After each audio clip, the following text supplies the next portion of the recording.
안녕하십니까? 어떻습니까? 이론으로 지역사회복지론 다룰 만한 하지요.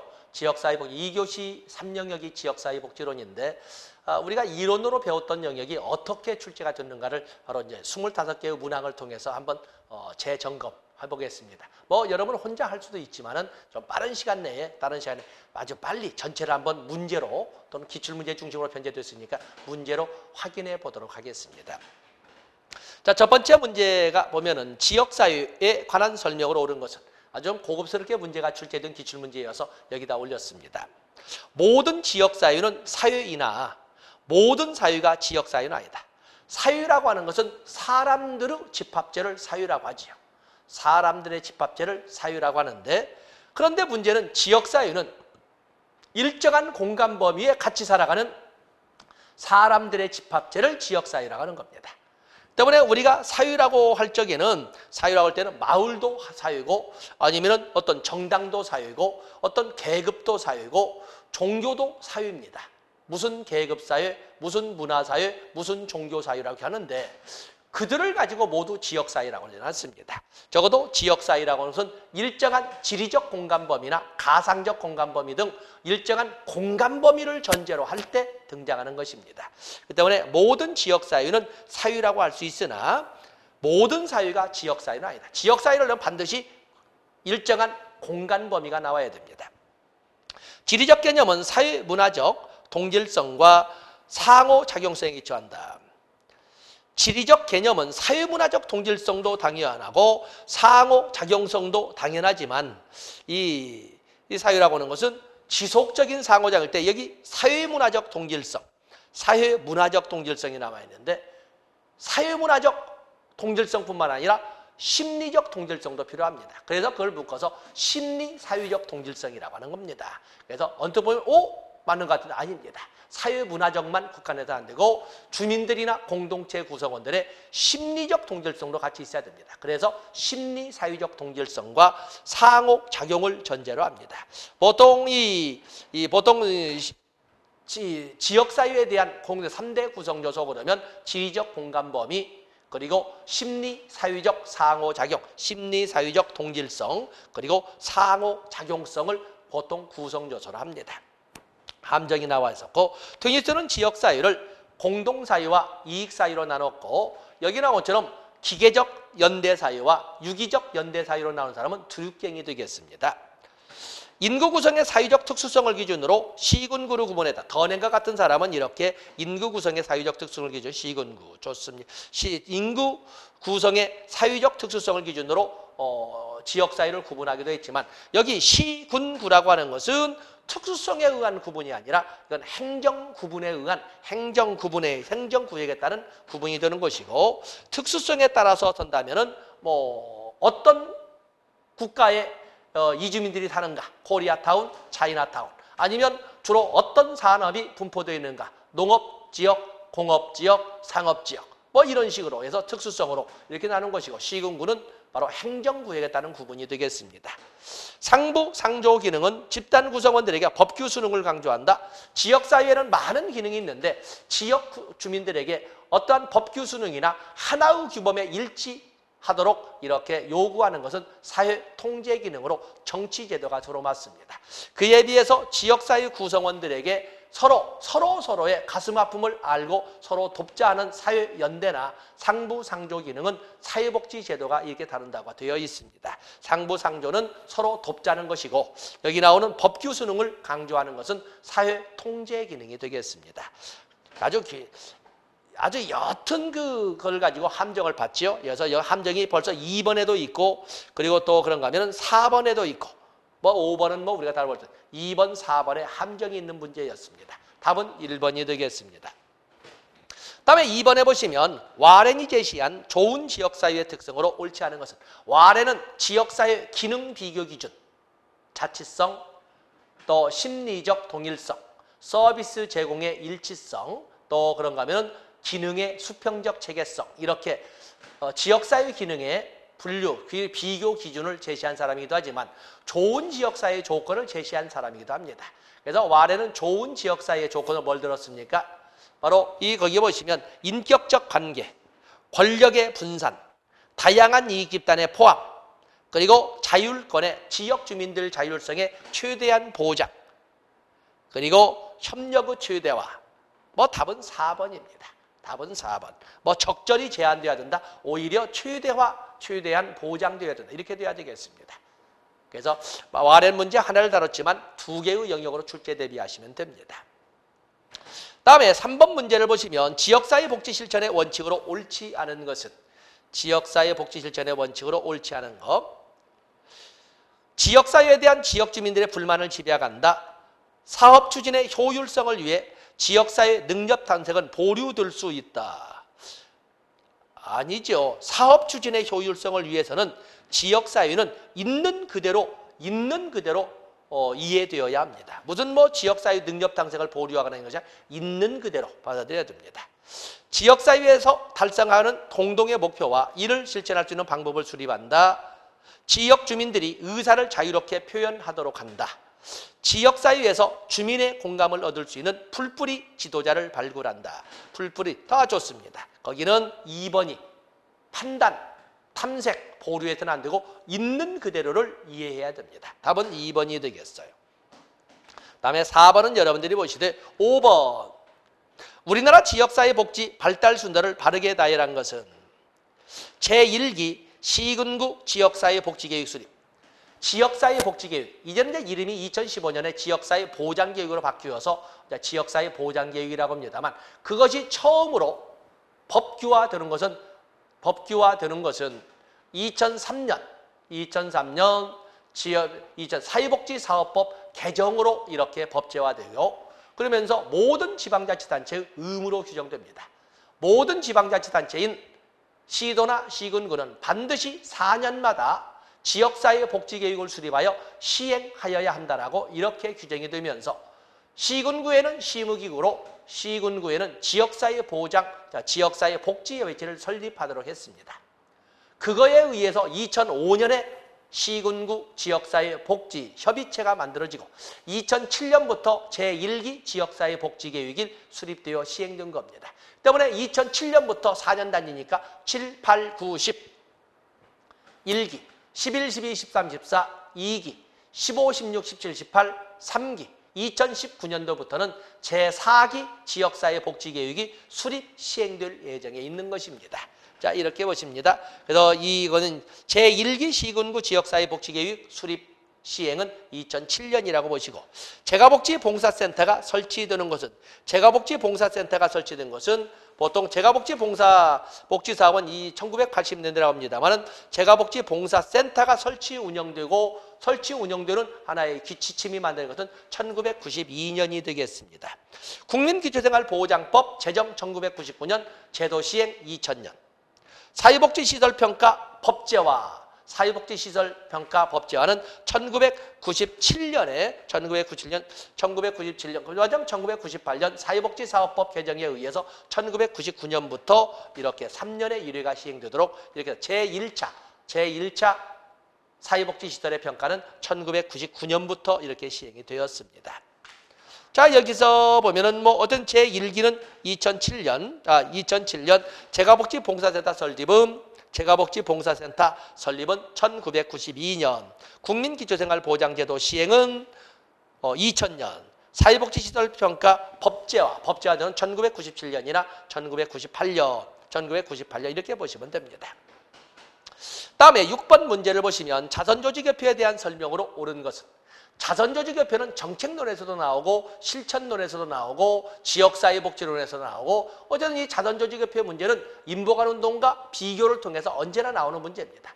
언제나 나오는 문제가 되는 거지요. 그러다 보시면 자선조직협회는 1869년에 런던에서 처음 시작된 것인데, 상류층 자본가들의 자본과 중류층 부인들로 주로 이루어진 우회 방문원의 실천을 통해서 현실화된 겁니다. 이들은 철저한 조사를 통해서 자선활동, 중구난방으로 이루어지는 자선활동을 조직화하고 체계화하고 효율화하고 그리고 과학화를 도모했던, 자선활동의 조직화, 체계화, 효율화, 과학화를 도모했던 실천운동이었어요. 이들은 개인적 빈곤관의 입장에서 도덕적 감화를 통한 클라이언트 개개인의 변화를 도모했던 활동이었어요. 한번 볼까요? 가난의 책임은 개인에게 있다고 본다. 개인적 빈곤관, 자선저축협회. 인보관운동은 사회적 빈곤관. 급진적 이데올로기로 설명된다. 자선저축협회는 사회진화론에 바탕둔 사회통제적 관점의 실천운동이었어요. 그에 비해서 급진론 또는 급진적 기독교 사회주의가 반영된 그 당시에는 대단히 급진적인 좌파 경향의 실천은 인보관 운동이었어요. 답은 2번이 되게, 옳은 것을 찾군요. 1번이네요. 바네트 목사가 주도했고 옥스퍼드대 학생과 교육 청년이 참여했다. 이것은 중류층 지식인들의 참여 운동인 인보관 운동을 말하고 있어요. 서비스 조정보다 서비스 직접 제공에 역점을 두었다. 서비스, 자선저축협회는 중구난방으로 이루어지는 이런 그 자선 활동을 조직화하고 체계화하고 가학화함으로써 이제는 중구난방에 소위 자선 활동에 중복을 방지함으로써 재원 낭비를 예방할 수 있게 된 거예요. 서비스 조정에 있죠. 그에 비해서 인보관 운동은 같이 들어가 살면서 같이 문제점을 찾아내고 같이 지역사회를 계획함으로써 그들에게 필요한 서비스가 직접 도착될 수 있도록 이렇게 노력을 했어요. 헐하우스, 최초의 인보관 운동이라고 하는 것은 최초의 인보관 운동. 우리 역사는 최초의 인보관 운동은 1884년에 토인비 홀로 시작이 되죠. 2년 후에 대생을 건너서 미국 뉴욕 길린길리가 만들어지고 3년 후에 시카고에 헐하우스가 만들어지는 겁니다. 그 때문에 여기 인보관. 그 때문에 문제는 자선저축협회로 출제를 했지만 사실은 2번, 3번, 4번, 5번이 모두 인보관 운동의 특징이 되어 있습니다. 밑에 참고자료 넣어서 첨가해놨습니다만 자선저축협회와 인보관 운동은 여기에서 하던 정책론에서든 간에 반드시 저도 2개 이상은 나오기 때문에 여러분들이 꼭 양자를 비교해서 교재도 이미 있는 것들 그대로 갖다 올려놓은 겁니다. 반복의 반복을 거듭해서 여러분 걸로 확실히 만들어야 됩니다. 다음에 7번 문제를 보시면 다음에서 설명하고 있는 지역사회 복지 이론은 지역사회는 공간을 점유하는 인간 집합체로서 경쟁, 중심화, 분산, 분리 등의 현상이 존재한다. 벌써 경쟁, 중심화, 분산, 분리 단어 나오는 순간 이것은 생태학 이론이 되겠어요. 지역사회는 적자 생존론의 입장에서 살아남고자 하는 것들에 의해서 만들어지고 존재하는 것으로 해석을 하되 이 지역사회에 특히 물리적 환경을 강조하는데 지역사회는 모든 자원들은 지역사회의 희소자원인 뭐 일자리라든지 아니면 부동산이라든지 이런 것을 둘러싸고 치열한 경쟁을 하게 된다. 여기에서 치열한 경쟁에서 살아남은 자들은 중심부에 위치하는 것이고 그러지 않은 들은 거의 경쟁 구도에서 밀려난 자들은 주변부로 밀려남으로써 하나의 지역사회를 형성하게 된다 하는 것입니다.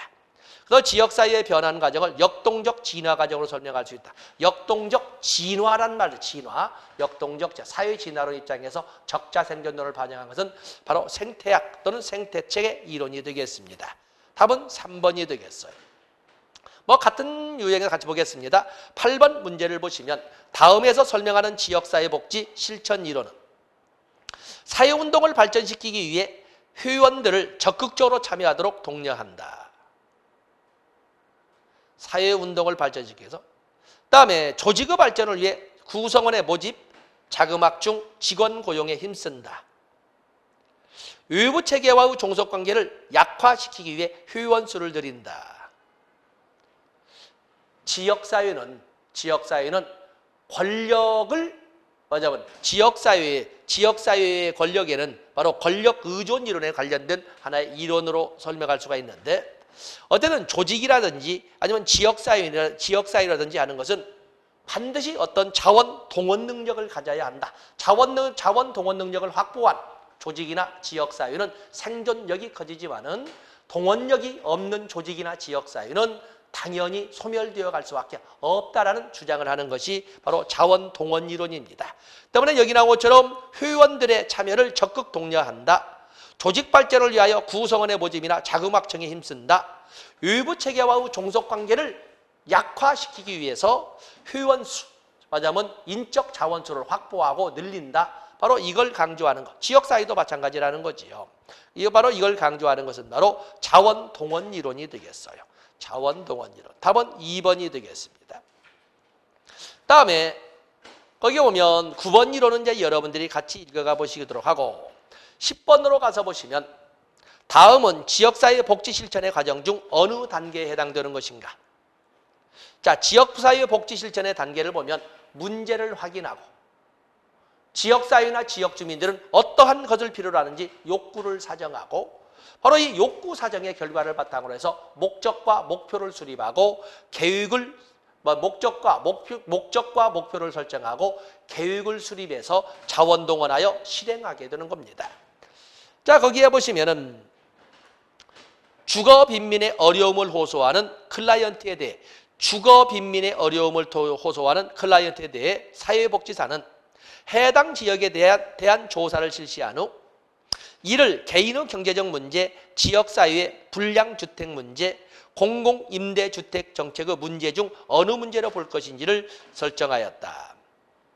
자, 여기에서는 도대체 이게 무슨 문제인지를 확인해야 되는데 바로 이 단계는 자원동원, 목적 및 목표 설정, 문제 발견 및 답은 3번이 되겠네. 도대체 이게 무슨 문제인지 클라이언트가 주거 빈곤의 어려움을 호소하고 있는데 이 문제가 개인의 경제적 문제인지 지역사회의 불량주택 문제인지 아니면 공공임대주택의 정책에 하자가 생긴 문제인지 도대체 어떤 문제로 접근해야 될지를 분석하는 단계는 문제 발견 및 그에 이은 문제 분석 단계라고 설명할 수가 있습니다.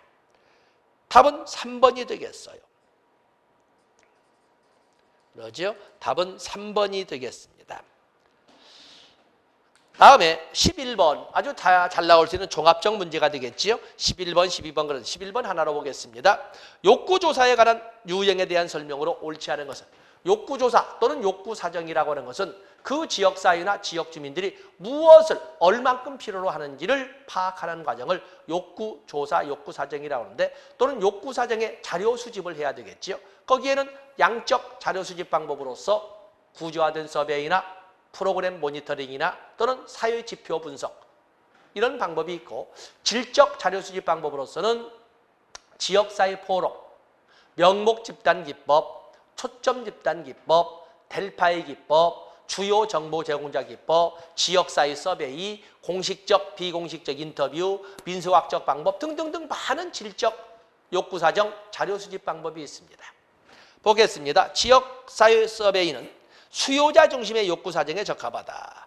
그렇죠. 지역 주민 서베이는 지역 주민들을 직접 만나서 조사를 하다 보니까 어떤 직접적인 또 개별적인 욕구 조사를 할 수가 있습니다. 좋습니다. 지역자원 재고조사는 지역사회 욕구, 지역사회 재고조사는 지역자원 재고조사는 지역사회 서비스 자원에 대해 정보 획득이 용이하다. 그렇죠. 자원 재고니까 자원의 재고 조사니까 지역사회 자원에 대한 정보 획득이 용이하다. 뭐 재고가 많으면은 별로 지역사회에 필요 없는 것을 말하는 것이고 재고가 아주 거의 없으면 지역 주민들이 주로 소모하고 있는 것이니까 아주 뭐 지역 주민들이 선호하는 것이라는 이런 서비스 조사 필요하지 않겠습니까?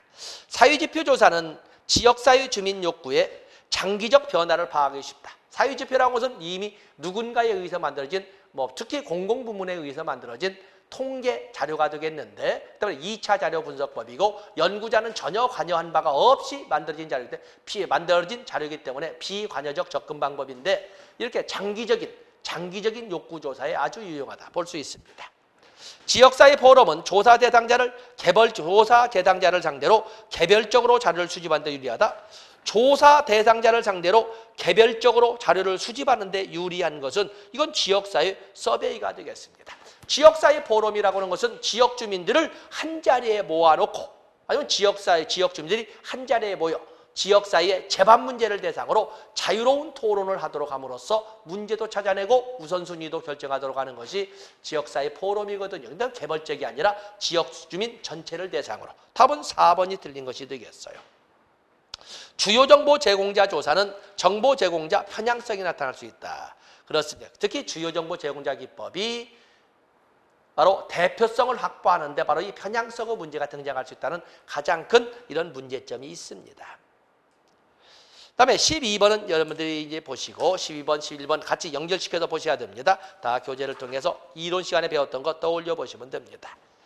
그다음에 13번에 보시면 지역사회복지 실천 과정 중 지역사회복지 실천 과정 중 평가에 관한 설명으로 옳지 않은 것은 평가는 변화의 장점이나 가치에 대한 판단을 내리는 사유적 과정이다. 저 지역사회복지 실천에 대한 평가는 바로 이제 어떤 변화가 실행되었는지 또 어떠한 가치, 말하자면 어떻게 가치 판단을 해야 되는지에 대한 하나의 과정입니다. 형성평가는 우리는 과정에 따라서 진단평가, 형성평가, 총괄평가를 하는데 지역복지 실천 과정에서 수시로 행하고 그 자리에서 수정하고 보충해 가는 것은 바로 형성평가였어요. 프로그램 초기에 등장한 문제점을 수정 보완하기 위해서 실시한다. 수정 보완하기 위해서. 그래서 프로그램 초기에 등장한 문제점을 진행 중에 수정하고 보완하고 하기 위해서 수시로 행하고 즉각적으로 수정 보완하는 피드백하는 것을 형성평가라고 하는데 함정은 초기란 말이 있군요. 어쨌든 초기도 중기도 역시 마찬가지로 진행 중이니까 프로그램을 수행하기 전에 그렇다면 그것은 이제 진단평가가 되겠지만 잘 다루지 않습니다. 효율성 평가, 효과성 평가, 노력성 평가, 공평성 평가가 있는데 효율성 평가는 투입 비용과 서비스 산출 단위 비교량으로 평가한다. 수량적 비교가 효율성 평가지요. 과정 목표 성취 여부는 주로 양적 기준에 의해 판단한다. 과정 목표에 대한 것은 이것은 주로 질적 목표로 합니다. 그래서 결과 목표의 성취 기준은 주로 수량화하는 데 비해서 과정 목표 기준은 보통 질적 기준으로 합니다. 그래서 같이 첨가 자료 만들어 놨습니다만은 결과 목표의 비교 기준은 수량화로. 그래서 과정 목표의 평가 기준은 질적으로 판단한다는 것을 알아주시면 됩니다. 성과평가는 일반적으로 효과성 평가의 속성을 아는다. 자, 이런 것도 체크해 주시고 답은 4번이 되겠어요. 많은 사람들이 5번을 가지고 효과성, 효율성 이렇게 구분하는데 효과성에도 맞고 효율성에도 맞습니다. 어쨌든 결국에 우리가 일반적으로 성과란 단어가 뭐예요? 목표를 수립했을 때 그 목표가 어느 정도 또는 목적이 어느 정도 달성되느냐는 효과성이라고 합니다. 그래서 당연히 총괄평가나 성과평가의 목적은 바로 목적 달성 여부에 파악하기 때문에 효과성을 영순위로 효율성을 가미한 이렇게 표현이 돼야 됩니다. 다음에 14번에 보시면 노스만의 모델에서 지역사회 개발의 개인 목표는 지역사회 개발 모형, 사회계획 모형, 사회행동 모형 이렇게 설명을 하고 있는데 지역사회 개발 모형은 과정 중심의 목표로 지역 주민들의 역량 강화의 목표를 둡니다. 사회계획 모형은 과업 중심의 목표로 지역사회나 지역 주민들의 당면 문제 해결에 초점을 둡니다. 그에 비해서 사회행동 모형은 지역사회의 불평등 구조 타파에 목표를 둡니다.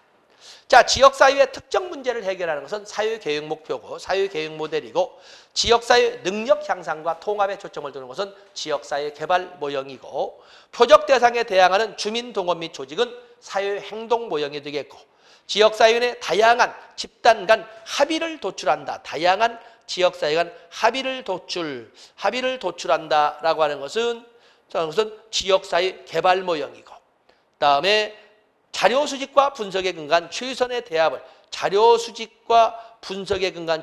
대안을 수립한다. 자, 여기는 뭐 그 관련이 없군요. 자, 여기에서는 지역사회 개발 모형의 개인 목표가 뭐냐는 거죠. 개인 목표가. 그래서 이 개인 목표라고 하는 것은 개인 목표는 지역사회나 지역 주민들의 능력 향상이나 역량 강화에 두고 있는 것입니다. 그러다 보니까 여기에 보시면은 2번도 그리고 4번도 모두 지역사회 개발의 목표가 되겠어요. 그래서 지역 주민들 스스로가 당면 문제를 해결하는 데 있어서 능력을 향상하는 데 주된 목적을 하고 그러기 위한 세부 전략으로 그렇기 때문에 4번과 같은 경우는 이것도 맞지 않습니까? 라고 할 때 지금 물어본 것도 뭐예요? 개인 목표를 물어봤잖아요. 그런 지역사회의 능력을 향상하기 위한 전략으로 합의 도출이나 적극적 참여, 유도나 아니면은 주도권 행사의 확대나 자립자조 정신의 함양이나 이런 것을 전략으로 설명할 수가 있습니다. 때문에 이것은 개인 목표이기 때문에 이 4번은 지역사회 개발 모델의 하나의 전략이 되겠습니다. 전략. 그래서 함정은 4번이고 답은 2번이 되겠습니다. 다음에 15번에 보시면 지역사회는 혜택과 권한의 분배에 따른 계층이 유지되고 있다고 보는 지역사회 복지 실천 모델은 이건 불평등 구조를 전제로 해서 이끌어가는 사회 행동 모델. 말은 웨일과 갬블로 본다면 정치 사회적 행동 모델. 만약에 타일러와 로버츠의 모델로 본다면 정치적 권력 강화 모델에 해당되는 것이라고 볼 수가 있습니다. 여기는 뭐 직설적으로 사회 행동 모델을 언급을 했습니다. 다음에 16번은 이런 문제가 한 번 출제가 돼서 이렇게 복합적인 문제도 나오는구나 해서 첨가를 했으니까 하나의 참고 자료로 봐주시고 17번으로 보시면 웨일과 갬블의 지역사회 복지 실천 모델에 관한 설명으로 옳은 것은 웨일과 갬블의 것이 나와 있네요. 웨일과 갬블은 지역사회 조직화도 실천 모델로 포함해서 근린 지역사회 조직화 모델, 기능적 지역사회 조직화 모델로 이렇게 두 개를 새로이 신설했고 거기에 로스만의 분류 세 가지 지역사회 개발 모델은 사회경제적 개발 모델, 사회계획 모델은 사회계획 모델로 이렇게 이름을 사용하되 사회행동 모델을 둘로 나누어서 사회행동 모델을 경제사회적 행동 모델, 사회경제적 행동 모델과 사회운동 모델로 둘로 나누어서 분류한 것이 웨일과 갬블이 되겠고 새로운 걸로서 프로그램 개발 조정 모델 그리고 연합 모델 해서 8개의 모델로 나눈 것이 바로 웨일과 갬블이 되겠어요. 자, 프로그램 개발과 지역사회 연계 모델의 목적은 프로그램 개발과 지역사회 연결 모델의 목적은 특정 대상 집단이나 이슈에 대한 사회 정의를 실현하는 것이다. 사회 정의를. 자, 이 사회 정의를 실현하는 것은 특정 대상 집단이나 이슈에 대한 사회 정의 구현은 사회운동 모델, 주체는 보통 시민단체나 NGO가 되지 않겠습니까? 다음에 정치사회행동 모델, 정치사회행동 모델은 선거권자나 공무원을 표적체계로 하고 특정 대상자를 위한 서비스 개발을 목적으로 한다. 선거권자나 공무원 등을 표적체계로 하고 자, 여기 이거는 어떤 정치사회 행동 모델은 선거권자나 공무원을 표적체계로 한다는 것은 맞습니다.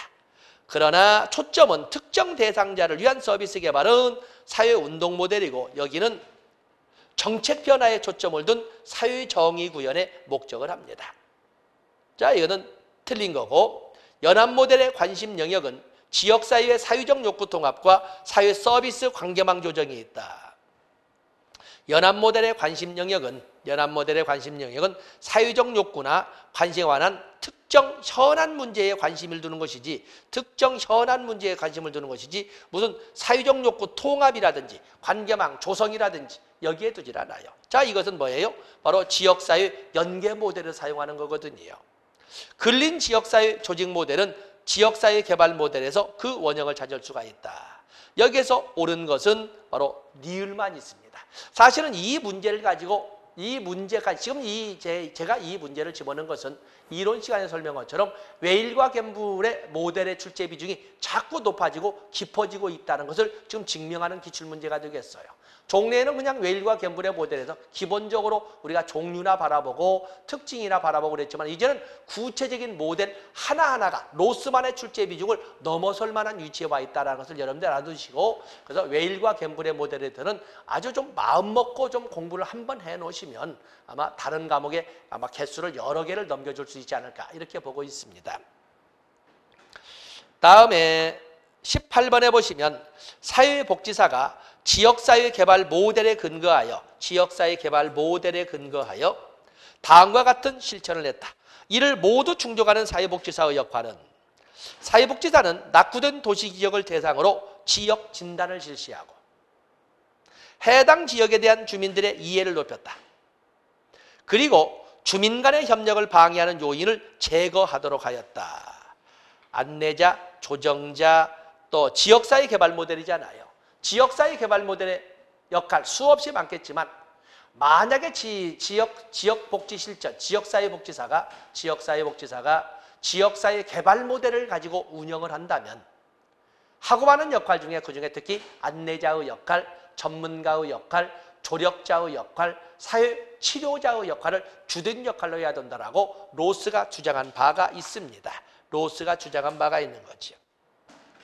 근데 이제 분명히 여기에서는 지역사회 개발 모델에 근거할 때 지역사회복지사는 주로 어떤 역할을 해야 되는가? 안전조치. 그중에 지금 박스에 보면 낙후된 도시지역을 대상으로 진단을 실시했다. 그 해당 지역에 대한 주민들에 대한 이해를 높였다. 주민들 간의 협력을 방해하는 장애 요인을 소위 제거하도록 도왔다. 이것은 지역사회의 문제점을 치료하는 사회치료자의 역할을 강조했다라고 볼 수가 있습니다. 그래서 문제를 풀어가는 방법은 지역사회복지사의 역할, 그중에 지역사회 개발 모델에서의 역할, 노스의 분류로 안전조치를 끄집어내셔야 되고, 만약에 사회계획 모델이라는 근거로 나온다면 분계조행을 찾아내셔야 되고, 그리고 사회행동 모델로 근거를 삼는다면 조중대행이라는 단어를 끄집어내셔서 문제를 풀어가셔야 됩니다. 다음에 거기 보시면 20번에 19번은 같이 보시고 20번에 보시면 지역사회복지 연계기술의 특징에 대한 설명으로 옳은 것을 모두 고르면 지역사회복지사가 사용하는 기술에는 연계 기술도 있고 옹호 대변 기술도 있고 조직화 기술도 있고 또 교육 훈련 기술도 있고 자원 동원 및 개발 기술도 있고 또 인파워먼트 기술도 있고 또는 협상이나 갈등 조정 기술도 있고 이런 다양한 기술들을 씁니다. 자, 그중에 여기 연계기술, 클라이언트인 지역사회나 지역사회 주민들과 그들이 필요로 하는 자원을 연결시켜주는 중개자의 역할로 우리가 볼 수가 있는데 상호 신뢰와 호혜성에 기반하여 유지된다. 그렇습니다. 개별 조직 간 수직적 관계를 통해 조직의 독립성을 유지한다. 지역사회의 연계는 수평적 관계성이지요. 수직적 관계. 니은번은 무조건 틀린 거지. 1번도, 4번도, 5번도, 답은 2번이군요. 서비스 중복을 막고 새로운 인프라 구축을 위한 시간과 비용을 절감할 수 있다. 그렇죠. 지역사회복지 연계를 통해서 서비스 중복을 막을 수도 있고 새로운 인프라 구축에 필요한 시간, 비용을 절감할 수도 있고 지역사회 연계 활동은 사회적 자본을 잠식한다는 한계가 있다. 아니죠. 지역사회 연계 활동이 활성화되면 될수록 사회 자본은 증대한다고 볼 수가 있습니다. 기역번, 디귿번, 답은 2번이 되겠어요. 다음에 21번은 여러분들이 보시고 22번에 보시면 지역사회 보장협의체에 관한 설명으로 옳지 않은 것은 지역사회 보장협의체. 자, 지역사회 보장협의체는 본래 명칭은 지역사회 복지협의체고 2003년 사회복지사업법 개정에 의해서 2005년에 처음으로 시군구에 설치가 된 겁니다. 이것이 2015년에 지역사회 보장협의체로 바뀌었는데 이건 지역사회 보장협의체는 시군구 지역사회 보장교육을 수립 시행하는 데 있어서의 시무자문기구가 되겠어요. 시무자문기구입니다. 보겠습니다. 공공간의 연계 방식으로 시작하여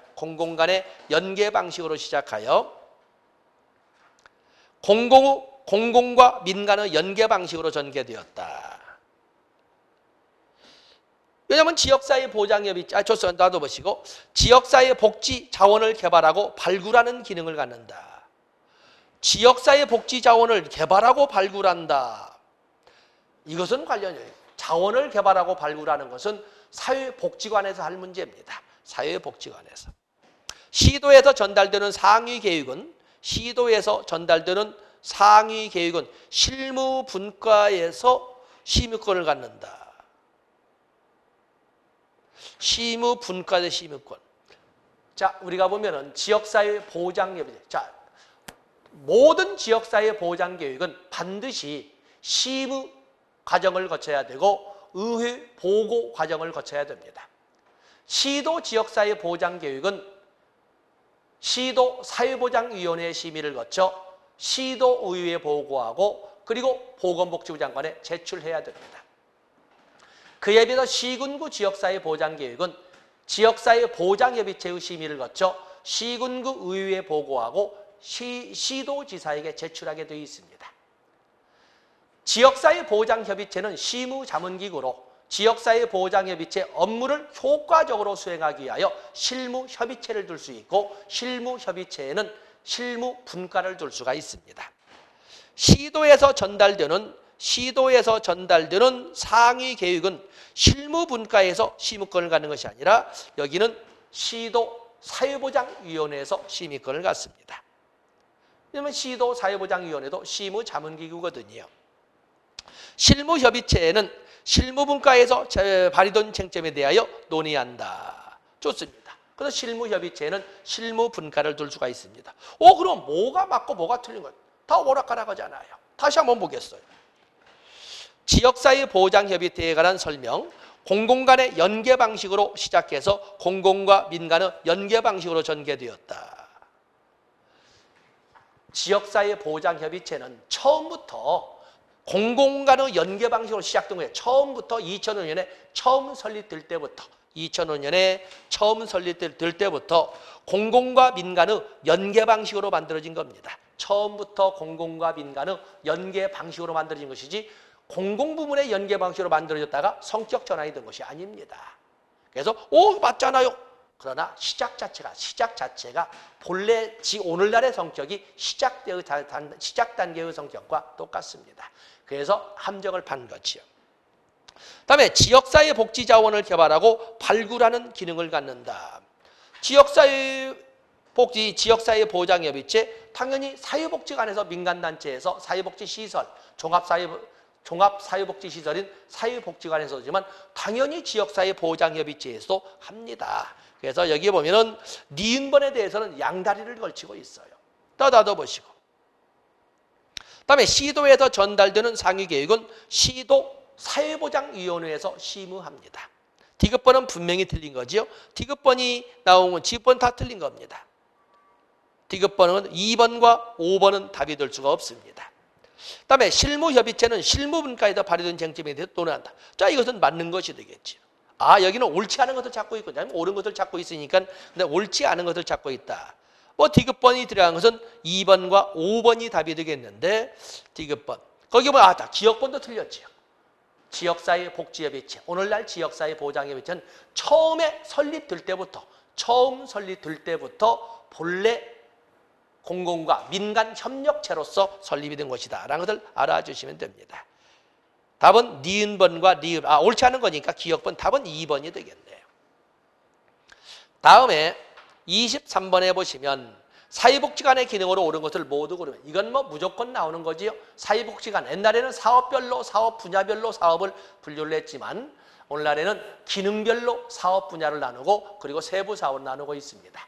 사회복지관의 3대 기능, 사례 관리 기능, 서비스 제공 기능, 그리고 지역 조직화 기능. 그리고 각각의 기능마다 사업 분야가 이렇게 나와 있지요. 사례 관리 기능에는 사례 발굴 사업, 사례 개입 사업, 그리고 서비스 연계 사업. 그리고 서비스 제공 기능에는 가족 기능 강화 사업, 지역사회 보호 사업, 그리고 교육 문화 사업, 그리고 자활 지원 사업. 그다음에 지역 조직화 기능에는 복지 네트워크 사업, 주민 조직화 사업, 그리고 자원 개발 관리 사업. 이렇게 3개 사업이 있다는 거. 그 정도는 기본 가지고 가셔야 됩니다. 자, 여기는 그냥 서비스로 이렇게 보면 서비스, 연계 등을 포함한 사례 관리 기능, 지역 지도자 발굴 등을 포함한 지역 전문화 기능. 지역 전문화 기능은 없지요. 사례 관리 기능, 서비스 제공 기능, 지역 조직화 기능이 있습니다. 지역 조직화 기능. 자원 개발 및 관리 등을 포함한 지역 조직화 기능. 그렇죠. 지역의 욕구 사정을 포함한 지역 평가 기능, 지역 평가 기능 없죠. 그냥 어떤 단순하게 암기해야 됩니다. 사례 관리 기능, 서비스 제공 기능, 지역 조직화 기능. 그리고 3, 4, 3으로 이루어진 사업 분야까지 여러분들 시험장에 가지고 가시면 됩니다. 다음에 24번에 보시면 사회복지 공동모금회에 관한 설명으로 옳은 것은 민간 재원뿐만 아니라 공공재원까지 동원함을 목적으로 한다? 아니죠. 사회복지 공동모금회는 순수 민간재원 동원입니다. 순수 민간재원. 틀린 거지요. 지역사회의 재원을 동원하고 배분하는 전문기관이다. 그렇습니다. 지역사회를 기반으로 하여 전국적 협조를 도모하는 순수 민간재원 모금운동입니다. 빈곤층, 에너지 빈곤층을 위해 정유회사에서 유류를 기부하는 것은 모금활동이라고 볼 수 없다? 여기 사회복지공동모금회는 현금만 모금하는 것이 아니라 금품을 모금하는 것입니다. 이것도 모금활동으로 봅니다. 모금사업은 연말에만 집중모금을 통해 이루어진다. 사회복지공동모금회의 모금은 연중모금을 원칙으로 하되 효과적 모금을, 효율적 모금을 위하여 집중으로 모금할 수도 있습니다. 그래서 집중모금은 예외적인 효율적 모금을 위한 전략입니다. 기업모금이 전체 모금에서 차지하는 비중이 가장 큽니다. 자, 여기는 옳은 것은 답은 2번이 되겠어요.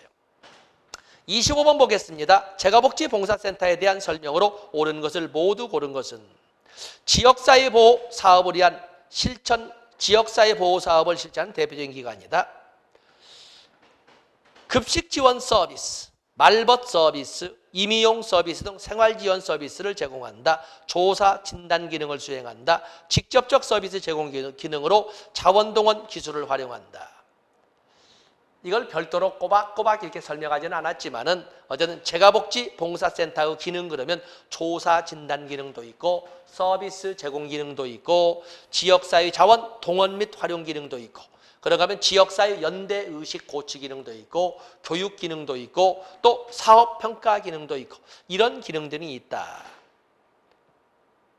자, 여기는 뭐 서비스 제공 기간 떠져 있으니까 니은번 서비스 제공 기능 디귿번의 조사 진단 기능 그리고 뭐 지역사회 보호 사업 실천 기능 뭐 다 좋군요.